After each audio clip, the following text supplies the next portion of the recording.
वैश्विक महामारी कोरोना से निपटने के लिए हर कोई आगे आया है। एकजुट होकर सब कोई साथ होकर कर इससे लड़ रहा है ताकि हम इस पर विजय पा सकें। ऐसे में पंचायत के मुखिया हैं, जो जनप्रतिनिधि हैं, उनकी भी जिम्मेदारी बढ़ गई है। उनके द्वारा भी लोगों को अपने पंचायत क्षेत्र में जो बाहर से आ रहे हैं उनको क्वारंटाइन करने के साथ साथ जो लोग हैं, जो अभावग्रस्त लोग हैं, उन तक अनाज और खाद्य सामग्री पहुंचाने की जिम्मेदारी है। किस तरह अपने जिम्मेदारी का निर्वहन कर रहे हैं, यही जानने आज हम कांडी प्रखंड मुख्यालय में पहुंचे हैं। कांडी पंचायत के ही मुखिया हमारे साथ मौजूद है, विनोद प्रसाद जी। आइए हम उनसे बात करते हैं कि उनके द्वारा किस तरह अपनी जिम्मेदारी का निर्वहन किया जा रहा है।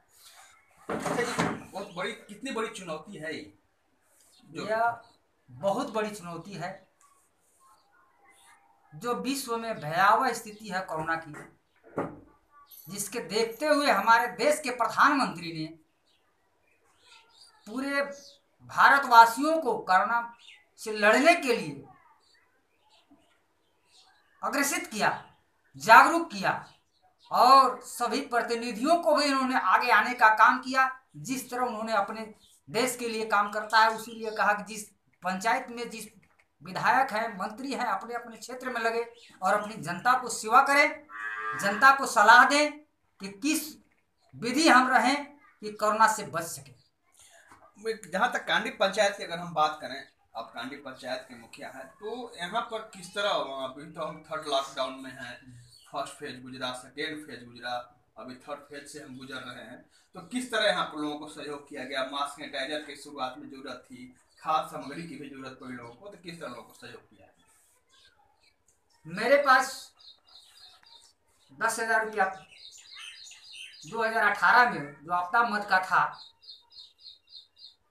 कांडी पंचायत होने के नाते, प्रखंड मुख्यालय होने के नाते मेरे पंचायत में दूसरे राज्य के भी लोग रहते थे। जैसे में मध्य प्रदेश, छत्तीसगढ़, उत्तर प्रदेश, पश्चिम बंगाल, जो लॉकडाउन लगा तो उन्हें खाने पीने की दिक्कत हो रहा था, तो मैंने सभी को चावल देने का काम किया। जो अन्य प्रदेश से आए हुए थे उनको साथ साथ अपने पंचायत को लोगों का भी चावल दिया, मास्क वितरण किया, क्वारंटाइन बनाया, जो बाहर से आए हुए लोगों को हाई स्कूल में रखने का काम किया। इसके साथ साथ प्रखंड मुख्यालय होने के नाते मेरे प्रखंड में 2 बैंक हैं, सीएसबी है। यहाँ जनता की काफ़ी संख्या आती थी। जो प्रधानमंत्री द्वारा जनधन योजना और गैस की आदि बैंकों में भीड़ उमड़ जाती थी, तो मैंने लोगों से हाथ जोड़कर विनती कर कहा कि आपका पैसा कहीं नहीं जाएगा, आपका बैंक में सुरक्षित है, कृपया धैर्य बनाए रखें और लॉकडाउन का पालन करते हुए एकाएक आए, धीरे धीरे आवें और अपना पैसा लेकर जाएं। इसके बाद भी कुछ लोगों ने अफवाह फैलाया कि जो मोदी जी पैसा भेजे हैं, गैस नहीं लीजिएगा, नहीं निकालिएगा बैंक से तो आपका पैसा वापस हो जाएगा। इस पर भी हिम्मत माने तो मैं प्रखंड विकास पदाधिकारी और थाना प्रभारी के माध्यम से बढ़ चढ़ का हिस्सा लिया और बैंकों में लोग आते थे जिसको लाइन में लगाने का काम किया। एक समय ऐसा स्थिति आया कि देखा कि यह सारे हम लोग का 30 दिन का किया कर्मठ मिट जाएगा, तो मैंने पुलिस बल के साथ आया और बैंक के दरवाजे पर ताला बनकर एक 10-10, 5-5 आदमी के जाने दिया। इसके बाद बैंक का स्थिति सुधरा और लोग अब धीरे धीरे आते हैं और पैसा लेकर जाते हैं। कांडी प्रखंड की अगर हम यहाँ बात करें तो कांडी के इलाका जहाँ पर रोजगार नहीं रहने के कारण अमूमन हर बार यह देखा जाता है लोग पलायन करते हैं। सबसे ज्यादा मजदूर गढ़वा जिला का ही पलायन करते हैं, उसमें कांडी प्रखंड का भी एक नाम आता है जहाँ से ज्यादा मजदूर सुदूर प्रदेशों में जाते हैं। तो अभी मजदूरों का आना जारी है, तो उन्हें किस तरह आप क्वारंटाइन करा रहे हैं? कुछ मजदूर ऐसे भी जो गाँव चले जा रहे हैं, बता नहीं रहे हैं लोगों को कि हाँ हम बाहर से आए हैं, क्वारंटाइन नहीं, कुछ लोग नहीं भी होना चाह रहे होंगे, उन लोगों को किस तरह जागरूक कर रहे हैं? कुछ लोग ऐसे जो जाते हैं घर में छुप जाते हैं, मैं स्वयं वहां जाता हूं और आग्रह करता हूं कि आप सुरक्षित रहें, आपका बाल बच्चा सुरक्षित, एरिया सुरक्षित रहेगा तो सबको सुरक्षित रहेंगे। 14 दिन क्वारंटाइन रहना है। कोई बहुत दिन नहीं है। जब 14 पर बस बर्माश कर सकते हैं आप, 14 दिन क्या किया, कुछ नहीं है, और आपके क्षेत्र के लिए है। इसके कहने के बाद लोग मान जाते थे और क्वारंटाइन चले जाते थे।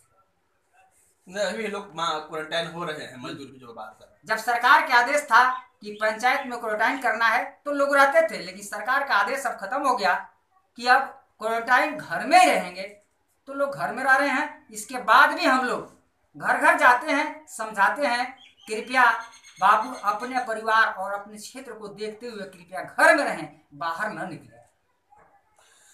आपने सुना कि किस तरह मुखिया जी द्वारा लगातार प्रयास किया जा रहा है। फर्स्ट फेज में भी लोगों को सैनिटाइजर और मास्क का वितरण किया गया इनके द्वारा। सेकेंड फेज जब शुरुआत हुआ तो उसके बाद अनाज और खाद्य सामग्री की जरूरत पड़ी तो इनके द्वारा खाद्य सामग्री का भी वितरण किया गया। लोग लॉकडाउन का अनुपालन नहीं कर रहे थे, वहाँ भी इन्होंने भूमिका निभाई। साथ ही साथ जब अभी मजदूर बाहर से आ रहे हैं, होम क्वारंटाइन की बात है, साथ साथ पंचायत में जो क्वारंटाइन करने की बात है, तो वहाँ भी इनके द्वारा लोगों को क्वारंटाइन किया जा रहा है। साथ ही लोगों को जागरूक किया जा रहा है, यह कहते हुए कि जिस तरह अभी रामायण गुजरा है, समाप्त हुआ है, तो उससे भी प्रभावित होते हुए इनका कहना है कि जिस तरह भगवान राम 14 वर्ष वनवास रह गए थे, तो आप भी आप वनवास का ही समय समझते हुए मात्र 14 दिन ही आपको रहना है, आप होम क्वारंटाइन रहें, ताकि आपके साथ साथ आपका परिवार, गांव और समाज भी इस संक्रमण से सुरक्षित रह सके। तो आप भी मुखिया जी से सीख लेते हुए, उनकी बातों को तवज्जो देते हुए, प्रशासन के बात को मानते हुए होम क्वारंटाइन रहे, ताकि सब कोई सुरक्षित रहे। आशुतोष रंजन, बिंदास न्यूज, गढ़वा।